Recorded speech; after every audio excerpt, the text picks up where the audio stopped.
একটি নির্বাচন করার পূর্বে যা সীমানা নির্ধারণ নিয়ে ইসি ভবনের মধ্যে যেভাবে হচ্ছে অন্য পক্ষকে যেভাবে হামলা করা হয়েছে, সেই বিষয়টি আসলে ইসির সক্ষমতা এবং একই সাথে তার নিরপেক্ষতা নিয়েও প্রশ্ন আসছে।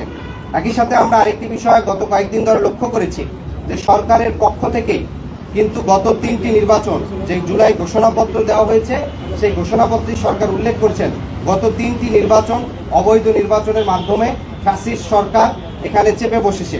ফলশ্রুতিতে সেই 3টি অবৈধ নির্বাচনে সরাসরি ফ্যাসিস্টের সহযোগী হিসাবে এবং অবৈধ নির্বাচনকে বৈধতা দানের জন্য জাতীয় পার্টি সরাসরি অংশগ্রহণ করেছে। শুধু তাই নয়, গত নির্বাচনে আপনারা দেখেছেন যে জাতীয় পার্টির পক্ষ থেকে যে নির্বাচনী প্রচারণা পোস্টারগুলো করা হয়েছে, সেখানে তারা বর্তমান যে জাতীয় পার্টির 2 গ্রুপের যে মহাসচিব মুজিবুল হক চুন্নু এবং হচ্ছে শামীম হায়দার পাটোয়ারি, তাদের পোস্টারে সুস্পষ্ট লেখা আওয়ামী লীগ মনোনীত প্রার্থী।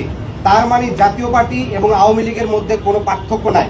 এবং যেহেতু রাষ্ট্রীয়ভাবে আওয়ামী লীগের সাংগঠনিক কার্যক্রম স্থগিত করা হয়েছে এবং আমরা দেখতে পাই জাতীয় পার্টি আওয়ামী লীগকে নির্বাচনে আনার জন্য প্রকাশ্যে একটা নিষিদ্ধ সংগঠনের বিষয়ে প্রকাশ্যে অবস্থান নিছে।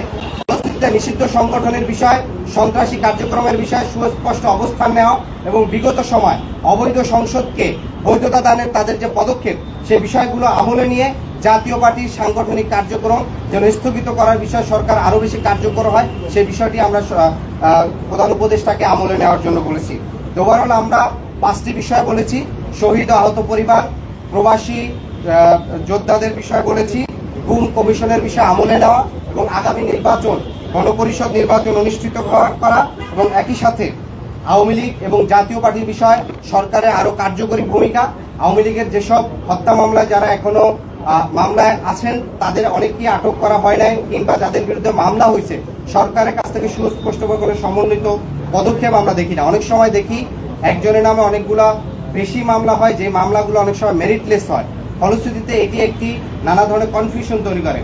ফলে সরকার যে বিচারের উদ্যোগ নিয়েছে, সেই বিচারটি বাস্তবায়ন করতে হলে একটি কার্যকরী পদক্ষেপ যেন গ্রহণ করা হয়। একই সাথে সারা দেশের যে আইন শৃঙ্খলা পরিস্থিতি, সে বিষয়টিও উপদেষ্টাকে আমলে নেওয়ার চেষ্টা করার জন্য অনুরোধ করছি।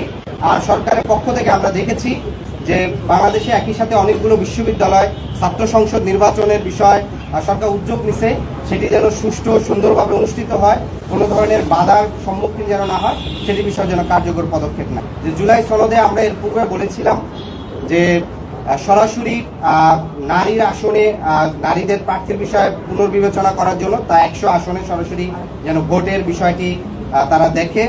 এবং আরেকটি বিষয় হচ্ছে ইসির পক্ষ থেকে একটি কথা বলা হয়েছে যে 31শে অক্টোবরে যাদের বয়স 18 হবে শুধুমাত্র তারা ভোট দিতে পারবে। তার মানে আগামী 6 মাস পরে যে নির্বাচনটি হবে, ওই দিনও যদি কারো বয়স 18 হয়, সে কিন্তু নির্বাচনে অংশগ্রহণ করতে পারবে না। ফলশ্রুতিতে আমাদের এই গণ অভ্যুত্থানে তরুণদের সরাসরি সক্রিয় যে অংশগ্রহণ করেছিল, সেই জায়গা থেকে আমরা মনে করি এটিকে আরেকটু নমনীয় হয়ে বরঞ্চ ফেব্রুয়ারিতে যাদের 18 বছর পূর্ণ হবে তারাও যেন সরাসরি নির্বাচনে অংশগ্রহণ করতে পারে, সেই জায়গাটিতে যেন আমলে নেওয়া হয়। গণ অভ্যুত্থানে সক্রিয় অংশগ্রহণ করা একটি রাজনৈতিক দলের প্রধানকে অন ক্যামেরা যেভাবে প্রকাশ্যে তাকে আঘাত করা হয়েছে, তাকে হত্যার উদ্দেশ্যে তাকে মেরে পুরো একটা দেশের রাজনৈতিক পরিস্থিতিকে অন্যদিকে নিয়ে যাওয়ার চেষ্টা করা হয়েছে, সেই বিষয়টি কিন্তু নানাভাবে কিন্তু এগুলো আমলে নেওয়ার বিষয়।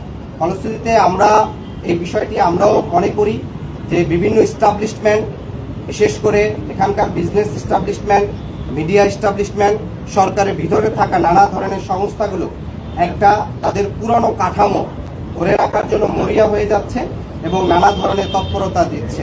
ফলশ্রুতিতে আমরা সরকারকে বলেছি, সরকারের পক্ষ থেকে যে তদন্ত কমিশন হয়েছে, গুম কমিশন, তারা কিন্তু গুমের ক্ষেত্রে এইসব সংস্কার বিষয়ে তারা সুস্পষ্ট অভিযোগ আনছে এবং গুম কমিশনের পক্ষ থেকে স্পষ্ট করে তারা বলছে, বিশেষ করে ডিজিএফআই, এনএসআই, এসবি, সিটিটিসি সহ র্যাব, পুলিশের সরাসরি গুমের সাথে তারা জড়িত থাকার অভিযোগ করছে। কিন্তু আমরা সরকারের পক্ষ থেকে এখনো কোনো কার্যকর উদ্যোগ দেখি নাই। ফলে সেই বিষয়টিকে আমরা আমলে নিয়ে আমরা সরকারকে কার্যকরী উদ্যোগ দেখতে চাই।